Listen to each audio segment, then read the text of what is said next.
God, I know you're always near. So even in the dark, I will not fear. I know the storms will come, I know I'm not alone.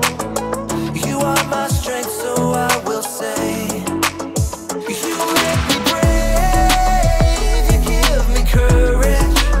I won't be afraid, I won't even worry, 'cause you've got the whole world in your hands. You fight for me, you help me stand. You make me brave, you give me courage.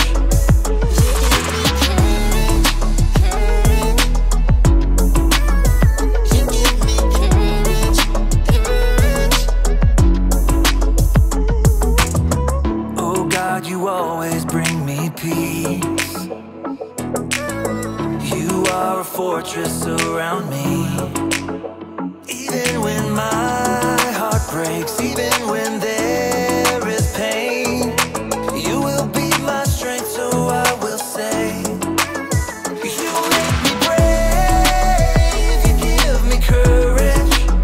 I won't be afraid, I won't even worry, 'cause you've got the whole world in your hands. You fight for me, you help me stand. You make me brave, you give me courage.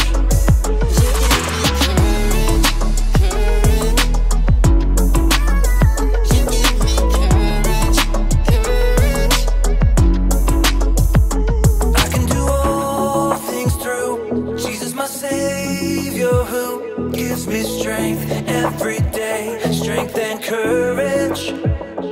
I can do all things through Jesus, my Savior, who gives me strength every day, strength and courage. You make me brave, you give me courage. I won't be afraid, I won't even worry, 'cause you've got the whole world in your hands. You fight for me, you help me stand. You make me brave, you give me courage. I won't be afraid, I won't even worry, 'cause you've got the whole world in your hands. You fight for me, you help me stand. You make me brave, you give me courage.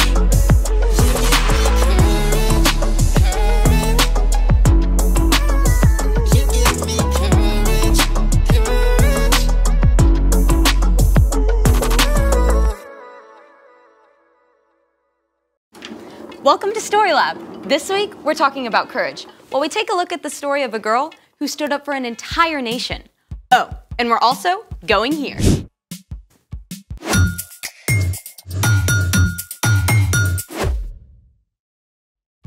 Hey, I'm Skylar. And I'm Sebastian. We're talking about courage.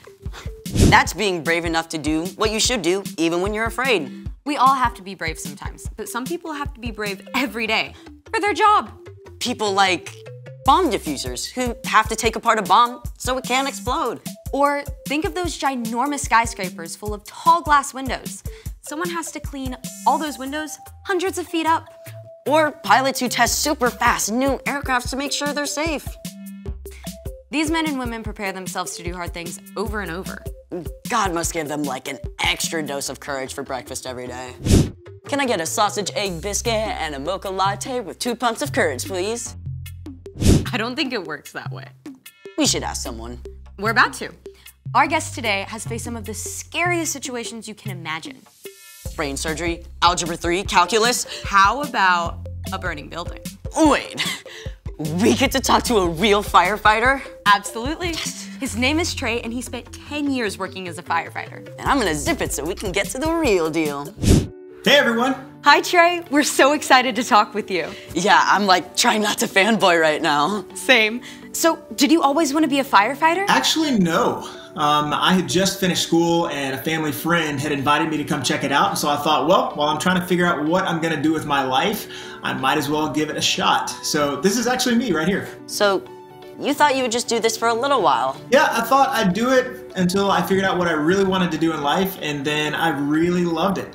I loved that it gave me purpose, and I learned that I could do hard things. What was your job like? Well, basically, you train to respond to a lot of different emergencies. Obviously there were fires, but we responded to medical calls, we responded to cats inside trees, really a lot of different things that we would have to respond to at any given time. Were you scared the first time you got called to a fire? Yeah. Anybody who would tell you they're not is probably lying to you, but we don't do anything in the fire department without learning how to control your emotions first. Wait, so you trained to be brave? Yeah, you could say that. We did lots of physical training to make sure we stayed strong, but we also did lots of drills. Drills on top of drills on top of drills to make sure that we were ready for anything we might face. Okay, so you get a call. What happens? Well, you really only get a little bit of information to start. So what do you do? So you jump on the truck and you start on your way, and you're constantly getting more information as you go. And then when you get on scene, you're constantly getting more information and you're seeing what's happening in front of you. You really have to learn how to be flexible because things are constantly changing. As a matter of fact, a lot of people don't know this. Fire doubles in size every 30 seconds. Wait, say that again? Fire doubles in size every 30 seconds. That's wild. So you're there now. What do you do? Well, you're really just constantly assessing. You're taking in information as it's changing. Remember, you gotta stay flexible. So you're looking for hydrants. You're wondering if this is gonna be protecting just the structure or if this is gonna be a rescue situation where we might have to rush in and go take care of somebody whose life might be in danger. You really do have to stay on your toes constantly. What are some things that help you get ready for all that? Well, one tool is learning how to calm yourself down. Like, you can just do that? Absolutely. I learned how to keep myself calm by controlling my breathing so that you can keep yourself focused and keep your mind clear. Even in a burning building? Especially inside a burning building. What's the scariest situation you faced on the job? Wow, that's a great question. I had lots of scary moments, but I think one that comes to mind is my crew and I arrived on the scene to a smaller house that had a lot of heavy fire and smoke showing from the right side of the house. And so in order to put out a fire, you have to get to the seat of the fire, which is where the fire originated. And when we went inside, we went up the stairs. There was one crew ahead of us, and we had a really hard time getting to the seat of the fire because it continued to be hotter and hotter and hotter. It was one of the hottest fires I've ever been in my life. But one of the things you want to avoid in a fire situation is if you take too long, because remember, fire doubles in size every 30 seconds. If you take too long, everything can ignite in the room at one time, and that's called a flashover. And that's not a situation that you or I or anybody would ever want to be in. So I remember in that moment, the longer it was taking us to get to the seat of the fire, and as it's getting hotter and hotter, I started looking around for an exit. It's one of the things that they teach you is always have a way out. And so because how scared I was, I could turn over the corner and see the light coming through the front windows. There's heavy smoke. It's not like it's in the movies. You really can't see anything in front of your face. You just have to look for light. And I knew if I needed to, if we had a flashover situation, I could dive out the window to safety and always have a way to get out. Wow, Trey, that is incredible. Thank you, Trey. It's been amazing. Absolutely. Thank you guys for having me. Wow. Trey had to dive into some pretty scary situations. Speaking of scary things, wait until you hear the story before the story. Today, we're in book 17 of the Old Testament, Esther. God made a plan to bless the whole world through Abraham's family, the Israelites. But over and over, God's people would run to God and then pull away, back and forth, just like a yo-yo. At last, God allowed the Israelites to be captured by foreign nations so they would understand they can only be happy close to God. Even in captivity, though, some of these men and women still loved and honored God, like a girl named Esther and her cousin Mordecai, which is where our epic story begins. Take it away! Years before, the Jewish people had been captured and taken from Jerusalem to Babylon. But then, Babylon was conquered and became part of the Persian Empire, with Susa as its capital. So, Esther grew up in a land that was not her own, and when her parents died, her cousin Mordecai raised her as his own daughter. Love the Lord your God with all your heart and with all your soul. Love him with all your strength. Love the Lord your God with all your heart. One day, a new king named Xerxes came to power in Persia, and this guy was a character. He threw a crazy wild party and then fired his own queen for refusing to show up. Not the kind of guy you want running your country. Anyhow, when he finally calmed down, he realized he didn't have a queen anymore, so he decided to look for a new one. After a long search through the entire kingdom, Xerxes chose Esther. Cousin Mordecai, what do I do? Don't tell anyone you're from a Jewish family. We've already seen that Xerxes didn't bother to think much before making decisions, so he chose on a whim to promote an official named Haman to take charge of all the other nobles in the kingdom. Haman had a ginormous ego, and he loved making all the other officials outside the palace bow low to him. But Mordecai refused to bow down to Haman, and this made Haman so mad he about went through the roof! Haman was such a terrible guy that he decided not only to punish Mordecai, but every single Jew in the country. He went to King Xerxes with a terrible plan. Your Majesty, these Jews live differently than everyone else. They don't obey your laws. Who do they think they are? I know, right? Give the order to destroy them.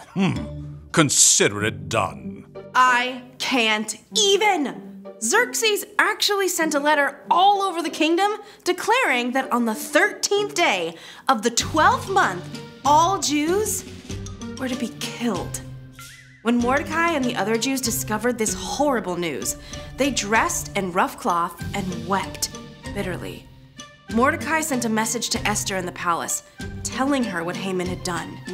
You must ask the king to save our people. Esther was devastated. She sent a response to her cousin. Tell him, no one can come before the king unless he sends for them. If I do it, I'll die, unless he reaches out his gold scepter to me. Mordecai sent his answer right back. You may not escape, even though you are queen. Who knows? It's possible you became queen for a time just like this. Esther knew Mordecai was right. She sent him one more message. Tell Mordecai, gather all the Jews. Don't eat anything for 3 days. I and my servants will fast too. Then I'll go to the king. Esther faced a terrible dilemma, but she took 3 days to prepare her heart and her mind. Then she went to face the king. It must have taken every ounce of courage Esther had to step through those doors. And then she had to wait what felt like an eternity for the king to even notice her. At last, he looked up. Then he smiled and reached out his golden scepter. What is it, Queen Esther? I'll give you anything up to half my kingdom. Esther must have been shaking with relief. But instead of making her request right away, she asked the king to attend a special banquet along with Haman. The king was flattered and curious. At the banquet, he told her once more, I'll give you anything up to half my kingdom. I'd like you and Haman to come to another feast tomorrow. Then I'll answer your question. What? The king was so intrigued, he agreed to come back again. The next night, he and Haman joined Esther at a second festive meal. What do you want me to do for you? I'll give you up to half my kingdom. Esther took a deep breath and put it all on the line. Your Majesty, let me live. Please spare my people. We have been sold to be destroyed. Who is the man who has dared to do such a thing? Haman is the one. Xerxes was so enraged that he had Haman killed. Then the king created a new order that would allow the Jews to be saved. We will celebrate this day with great joy. The end. Wow, King Xerxes was kind of a loose cannon. Exactly. There was no way to predict what he would do, but Esther leaned into God, and she took a big, courageous step, even though she had no idea what would happen. So, what's our part in the story? Well, there might be a mean kid at school, someone who's always shoving smaller kids around or making fun of people. Yeah, and everyone's afraid to stand up to them. You can ask God for courage to be the one to face the bully and tell them, stop it. That's not okay. It's also important to let a teacher know what's going on. That takes courage too. Exactly. Or maybe you're selling cookies for a fundraiser and you need to ask a neighbor you don't know to buy some. It might feel pretty scary to knock on their door, but you can ask God for courage for that too. It's true. God never asks us to face tough situations on our own. That's one of the reasons God gave us Jesus. When we believe that Jesus is God's Son and choose to follow him, we have the power of God's Holy Spirit living in us. We can be ready for anything that happens. And that is super awesome to remember. So true. All right, I'll see you guys next time. Bye, Erica. So here's the thing. You can do what you should, even when you don't know what will happen. You think I can be a firefighter like Trey? Absolutely. Now, where do we keep the hoses? Thanks for joining us in the Story Lab. See you next time. Turn on the water! Wait, what?